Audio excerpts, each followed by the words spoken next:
দেশের সবচেয়ে বড় খাসি, হ্যাঁ। এটা কিনে আপনার অনুভূতি কিরকম বলেন? কিরকম?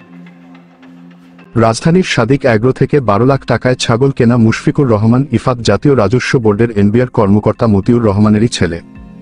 ফেনী 2 আসনের সংসদ সদস্য এমপি নিজাম উদ্দিন হাজারী এ তথ্য নিশ্চিত করেছেন। তিনি জানিয়েছেন, ইফাতের মা তার আপন মামাতো বোন।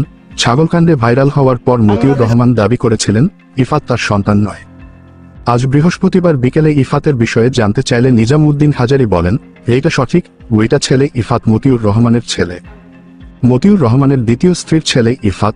এটি কি আগের পক্ষের ইফাতের মায়ের আগের স্বামীর নাকি মতিউর রহমানের ছেলে জানতে চাইলে এমপি বলেন, মতিউর রহমান সাহেবেরই ছেলে। আপনার মামাতো বোনের নাম কি, তাদের বাড়ি কোথায়? এমন প্রশ্নের জবাবে নিজাম উদ্দিন হাজারী বলেন, শিমু, আমার নানা বাড়ি সোনাগাজীতে। ছাগলকাণ্ডে ভাইরাল হওয়ার পর মতিউর রহমান সংবাদমাধ্যমের কাছে দাবি করেছিলেন ইফাত তার সন্তান নয়। তিনি বলেছিলেন, ছাগলকাণ্ডে ভাইরাল ওই ছেলেকে আমি চিনি না, সে আমার সন্তান নয়, আমার নাম জড়ানোয় আমি ও আমার পরিবার অনেক বিব্রত। সম্প্রতি সামাজিক যোগাযোগ মাধ্যমে 12 লাখ টাকায় ছাগল কেনার একটি ভিডিও ছড়িয়ে পড়ে।